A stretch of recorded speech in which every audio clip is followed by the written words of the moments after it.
आप सभी लोग बहुत सौभाग्यशाली हैं कि हर रोज आप सही सलामत अपने घर पहुंच जाते हैं और आज भी आप अपने घर पहुंच गए हैं और इस समय टीवी देख रहे हैं। हम कहेंगे कि आप बहुत भाग्यशाली हैं क्योंकि भारत एक ऐसा देश है जहां आम आदमी की जान बहुत सस्ती है।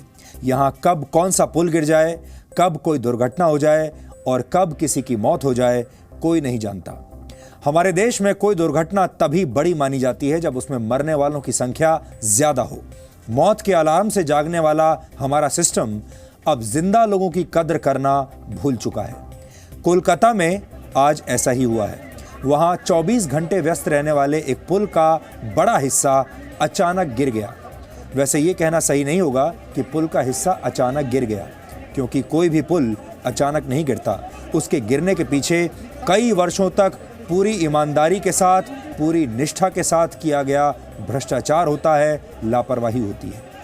आज पश्चिम बंगाल की राजधानी कोलकाता में एक भयानक दुर्घटना हुई। दक्षिण कोलकाता के एक व्यस्त इलाके में आज एक पुल का हिस्सा गिरने से एक व्यक्ति की मौत हो गई और 19 लोग घायल हो गए। ये सुनकर आपके मन में शायद यही आ रहा होगा कि इसमें कौन सी बड़ी बात है।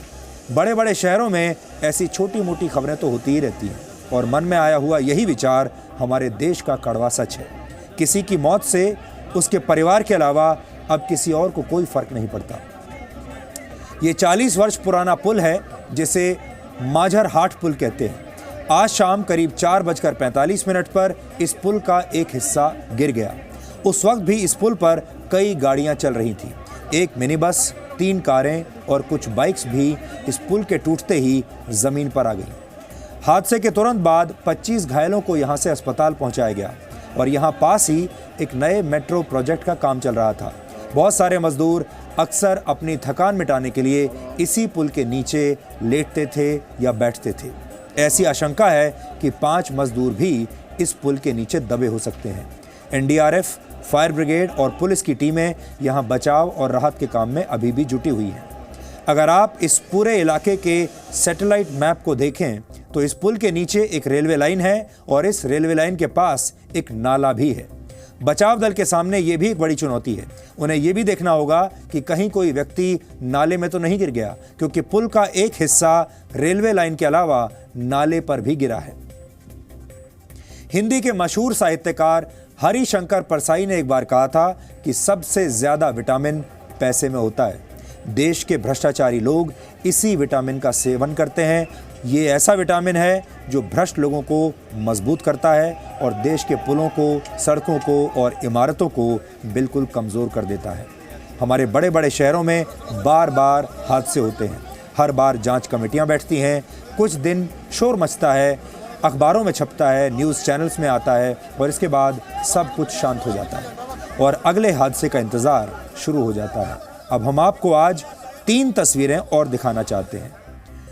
2 वर्ष पहले भी 31 मार्च 2016 को कोलकाता में ही एक निर्माणाधीन पुल ऐसे ही गिर गया था। तब 150 लोग उस पुल के नीचे दब गए थे और 25 से ज़्यादा लोगों की इस हादसे में मौत हो गई थी। वैसे ही पहले शोर मचा, फिर जांच हुई और फिर सब कुछ चिता की राख की तरह ठंडा हो गया। इसी वर्ष 3 जुलाई को मुंबई के अंधेरी में भी रेलवे के एक फुटओवर ब्रिज का हिस्सा गिर गया था, जिसमें 2 लोगों की मौत हुई थी और इसे भी छोटा हादसा समझकर याददाश्त से डिलीट कर दिया गया। और इसके अलावा वाराणसी में भी मई 2018 में फ्लाईओवर का एक हिस्सा गिरने से 18 लोगों की मौत हो गई थी। ये सारी तस्वीरें देखने के बाद आपको यही समझ में आएगा कि हमने ना तो कुछ सीखा है अब तक और ना ही कुछ बदला है। ये सारे हादसे होते चले गए, लेकिन हमने इनसे कुछ नहीं सीखा और ना ही हमने अपने सिस्टम में कोई बदलाव लाने की कोशिश की है। हम सिर्फ अगली दुर्घटना का इंतजार करना जानते हैं। हम अपनी जिम्मेदारी को समझते हुए बार बार इस तरह के हादसों का विश्लेषण आपके सामने करते हैं। हम बार बार ये बताते हैं कि इन हादसों के लिए कौन लोग जिम्मेदार हैं, लेकिन कभी भी जिम्मेदार अधिकारियों, अफसरों, ठेकेदारों, इंजीनियरों और मंत्रियों पर कोई कार्रवाई नहीं होती। हर बार पहले जांच रिपोर्ट बनाई जाती है और इसके बाद पूरे मामले को रफा दफा करने का दौर चलता है और उसके बाद किसी को कुछ याद नहीं रहता और हम अगले हादसे का, अगली दुर्घटना का इंतजार करते हैं। देश का आम आदमी भी अब ये मान चुका है कि अगर किसी हादसे में किसी की मौत होती है तो इसके लिए सिस्टम नहीं बल्कि वो व्यक्ति खुद जिम्मेदार है, उसकी शायद किस्मत ही खराब थी। यानी हम कुछ सीख नहीं रहे, सिर्फ हादसों का इंतजार कर रहे हैं और मौत के आंकड़ों की मोटी मोटी फाइलें तैयार कर रहे हैं, और ये किसी भी देश के लिए बहुत दुर्भाग्यपूर्ण है।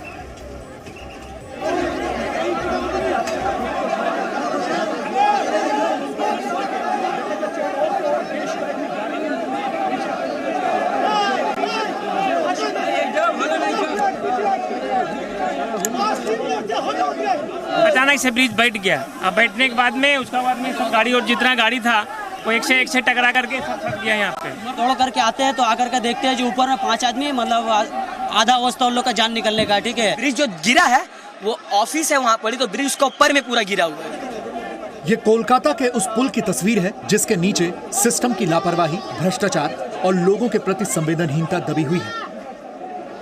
दक्षिण कोलकाता के माझरहाट से गुजरने वाला ये पुल 40 साल पुराना है, लेकिन आज इसका एक हिस्सा किसी ताश के पत्ते की तरह अचानक ढह गया। पुल के गिरने के बाद चारों तरफ अफरा तफरी मच गई। लोग चीख रहे थे, मदद के लिए चिल्ला रहे थे। पुल पर गुजर रहे कुछ वाहन पुल के साथ साथ नीचे आ गए। इन वाहनों में बैठे लोग गंभीर रूप से घायल हो गए। आसपास से गुजर रहे लोग इस घटना को देखकर बुरी तरह सहम गए। जैसे ब्रिज सडन गिरता है, गिरने के बाद में हम लोग वहाँ पर ही आए। आने के बाद में यहाँ पर देखे जितना सारा गाड़ी वाला लोग था, बहुत लेडीज लोग थी, लेडीज लोग को निकलवाए। 3 आदमी था, बुड्ढा वो बचा था वहाँ पर ही। यहाँ पे मेट्रो का काम जो हो रहा है, यहाँ पे ऑफिस है लोग रहने के लिए, तो जो ब्रिज जो गिरा है वो ऑफिस है वहाँ पड़ी, तो ब्रिज उसका ऊपर में पूरा गिरा हुआ है। ब्रिज के पास इस जगह में कोना में खड़ा होता था सर, ठीक है, तो देखा ब्रिज एक बैग बैठ गया, बस उस सब जा रहा था, पब्लिक भी कुछ चल रहा था, फिर रहा था। उसका जब हम दौड़ करके आते हैं तो आकर के देखते हैं जो ऊपर में 5 आदमी, मतलब आधा अवस्था उन लोग का जान निकलने का। ठीक है, और एक आदमी पत्थर के नीचे चपा हुआ था जिसको हम लोग खुद से उठाया, उसको उठा करके उसको हम लोग हॉस्पिटल भेजा, लेकिन वो डेथ कर गया है। अचानक से आवाज हुआ, सब कोई तो इधर उधर साइड में था। अचानक से ब्रिज बैठ गया। अब बैठने के बाद में उसका बाद में सब गाड़ी और जितना गाड़ी था वो एक से टकरा करके सब फंस गया यहाँ पे। माझरहाट पुल के अचानक गिरने के पीछे ये दलील दी जा रही है कि ये पुल पुराना हो गया था और बारिश की वजह से नीचे की जमीन कमजोर हो रही थी। कुछ लोगों का ये भी कहना है कि पुल के नजदीक ही मेट्रो रेल का काम चल रहा था, जिसकी वजह से इस पुल का एक हिस्सा ढह गया। लेकिन सारी बातों में सबसे गंभीर बात यह सामने आई कि पश्चिम बंगाल सरकार ने माझरहाट का रखरखाव ठीक तरीके से नहीं किया। 40 वर्ष पुराने पुल की देखरेख के लिए समय समय पर जांच होती रहनी चाहिए, लेकिन ये जांच ठीक तरीके से नहीं की गई। अब इस बात पर भी सवाल है कि पुल गिरने की सही वजह आपके सामने आएगी या नहीं। हम लोग इधर से मॉनिटरिंग कर रहा है पूरा। हमारा जो पुलिस कमिश्नर, हमारा जो डीजी पुलिस, हमारा जो जितना पुलिस फोर्स है, हमारा फायर ब्रिगेड फोर्स है, हमारा जो डिजास्टर फोर्स है, हमारा जो अर्बन मिनिस्टर है, हमारा हाउसिंग मिनिस्टर है, फायर ब्रिगेड मिनिस्टर है, हमारा हेल्थ मिनिस्टर है, ऑल आदमी काम पे लगे हुए हैं। ऊपर में जो लोग थे, जो बस और गाड़ी थे, वो सबको रेस्क्यू कर दिया और रेस्क्यू ऑपरेशन हो गया है। खाली नीचा में एक छोटा से एक झुपड़ी था जिसमें रेल का 2-4 आदमी रहते थे, 2-4 लेबर, उसको बारे में हमारा थोड़ा चिंता है। हम उसको कोशिश कर रहे हैं नीचा में कोई है कि नहीं है इसको ढूंढने के लिए।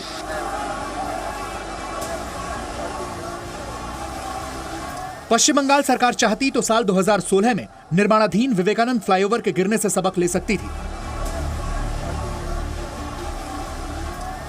लेकिन उसने ऐसा नहीं किया। पिछले 2 साल में शहर के सिस्टम के पास पूरा मौका था कि वो पुराने हो चुके पुलों की ठीक तरह से मेंटेनेंस कर सके, लेकिन इस काम में मेहनत और सही नियत का होना बहुत जरूरी था, जो कोई नहीं करना चाहता था। ये ब्रिज कई बार क्रैक आया है, थोड़ा सा हिस्सा थोड़ा बहुत टूटा फूटा ऐसे बहुत बार हो चुका है। लोकल लोगों को ये कहना है कि क्रैक बहुत बार हो चुका है, लेकिन सही ढंग से रिपेयर पहले कभी नहीं हुआ। ये बहुत पुराना ब्रिज है। ये सरकार का ये ऑब्वियसली ये सरकार अगर थोड़ा सा ध्यान देते तो ये हादसा से बच सकते थे। पुल गिरने के पीछे की दलीलों से ज्यादा बड़ा सच ये है कि ये पुल पहले ही हादसे के टाइम बम पर बैठा था। जिस पुल से रोजाना लाखों लोग गुजरते हैं उसकी हालत जर्जर थी और पुल की देखरेख करने की मांग लगातार हो रही थी, लेकिन इस पुल के लिए जिम्मेदार लोगों में से किसी ने इस पर ध्यान नहीं दिया और पुल पर लापरवाही का टाइम बम फट ही गया।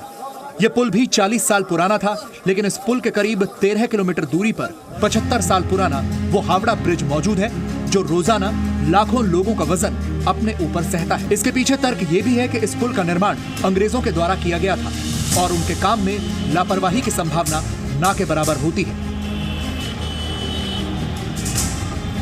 कोलकाता की शान कहे जाने वाला हावड़ा ब्रिज और 40 साल पहले बने माझरहाट पुल में एक बहुत बड़ा विरोधाभास दिखाई देता है।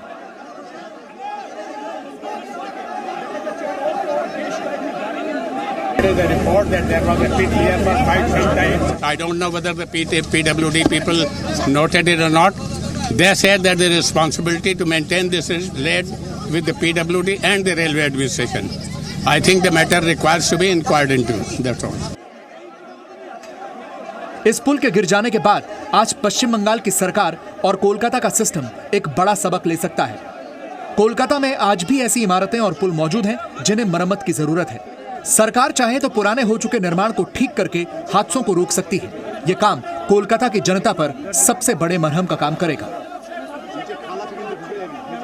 विक्रम सेठ और अंजन रॉय के साथ ब्यूरो रिपोर्ट, जी मीडिया, कोलकाता। अब जरा ये समझने की भी कोशिश करते हैं कि आखिर इस हादसे के लिए जिम्मेदार कौन है। कोलकाता के इस माझरहाट पुल को कोलकाता पोर्ट ट्रस्ट और रेलवे ने मिलकर बनाया था। यानी अगर इसके डिजाइन में कोई कमी है तो इसके लिए कोलकाता पोर्ट ट्रस्ट और रेलवे को जिम्मेदार माना जाएगा। इस वक्त इस पुल की मेंटेनेंस का जिम्मा राज्य के पीडब्ल्यूडी विभाग के पास था, इसलिए राज्य के पीडब्ल्यूडी मिनिस्टर अरूप बिस्वास भी इस हादसे के लिए उतने ही जिम्मेदार हैं। तृणमूल कांग्रेस के विधायक फिरहाद हकीम इस इलाके से विधायक हैं। वो सरकार में शहरी विकास मंत्री भी हैं। इस हिसाब से उनकी भी इस हादसे में पूरी जिम्मेदारी बनती है। और गौर करने वाली बात यह है कि उन पर पूरे राज्य के शहरों के विकास का जिम्मा है, लेकिन वो अपने ही क्षेत्र की कमियों पर गौर नहीं कर पाए। हादसे की सबसे बड़ी जिम्मेदारी पश्चिम बंगाल की मुख्यमंत्री ममता बनर्जी की है, जो 7 साल से राज्य की मुख्यमंत्री है। और बड़ी बात यह है कि यह हादसा पश्चिम बंगाल की राजधानी कोलकाता में हुआ है। मुख्यमंत्री और पीडब्ल्यूडी मिनिस्टर का दफ्तर हादसे की जगह से सिर्फ 8 किलोमीटर दूर है। शायद कई बार ऐसा हुआ होगा जब राज्य के ये बड़े बड़े मंत्री और बड़े बड़े अफसर, राज्य के बड़े बड़े वीआईपी इसी पुल के ऊपर से गुजरे होंगे, लेकिन उन्होंने कभी भी इस पुल के मेंटेनेंस पर ध्यान नहीं दिया और अक्सर ऐसी ही लापरवाही दुर्घटनाओं की वजह बनती है। वो तो किस्मत अच्छी थी कि जब ये लोग इस पुल से गुजरे होंगे तब कोई हादसा नहीं हुआ। आज पुल गिरने की खबर देखकर इन सारे लोगों को थोड़ा सा डर जरूर लगा होगा, लेकिन सिर्फ डर से कोई काम ठीक से पूरा नहीं किया जा सकता। इसके लिए साफ नीयत और पुरुषार्थ की जरूरत होती है। पश्चिम बंगाल में प्रशासन को मुख्यमंत्री और दूसरे वीआईपीज की जान की फिक्र तो है, लेकिन आम आदमी की जान की परवाह उसे नहीं है। वीआईपीज के आगमन की सूचना मिलते ही हमारा पूरा सिस्टम चीते की गति से दौड़ने लगता है।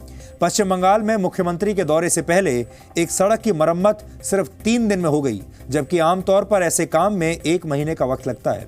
जिस पुल पर आज ये हादसा हुआ है उसे अगस्त 2018 में मुख्यमंत्री ममता बनर्जी के दौरे के वक्त तुरंत रिपेयर कर दिया गया था, क्योंकि ममता बनर्जी को वहां से जाना था। पश्चिम बंगाल में अगर किसी सड़क पर कोई दरार आती है या किसी पुल को मरम्मत की जरूरत होती है तो 4 स्तरों पर मामले को आगे बढ़ाया जाता है और काम इस तरह होता है जैसे घर का काम हो। किसी सड़क की मरम्मत के लिए सबसे पहले एक जूनियर इंजीनियर यह अनुमान लगाता है कि सड़क को कितना नुकसान हुआ है। फिर वो ये रिपोर्ट एग्जीक्यूटिव इंजीनियर को भेजता है। इसके बाद ये रिपोर्ट चीफ इंजीनियर को भेजी जाती है। फिर वित्तीय मंजूरी के लिए ये रिपोर्ट पीडब्ल्यूडी के सचिव को भेजी जाती है। फिर एक टेंडर जारी किया जाता है और उसके बाद ठेकेदारों को काम के लिए बोली लगाने के लिए 7 से 21 दिन तक का समय दिया जाता है। लेकिन जब किसी इलाके में कोई वीआईपी यात्रा करता है, कोई मंत्री यात्रा करता है या कोई मुख्यमंत्री को आना होता है, तब जल्दी काम करवाने के लिए ठेकेदार को ऑन द स्पॉट ही चुन लिया जाता है। और ये जो पूरी प्रक्रिया हमने आपको समझाई, तब इसे बिल्कुल छोटा कर दिया जाता है। और ये सिर्फ पश्चिम बंगाल की नहीं, पूरे देश की कहानी है। यहाँ वीआईपी की जान की तो कीमत है, लेकिन आम आदमी की जान की कोई कीमत नहीं है, और यही बात सबसे दुर्भाग्यपूर्ण है।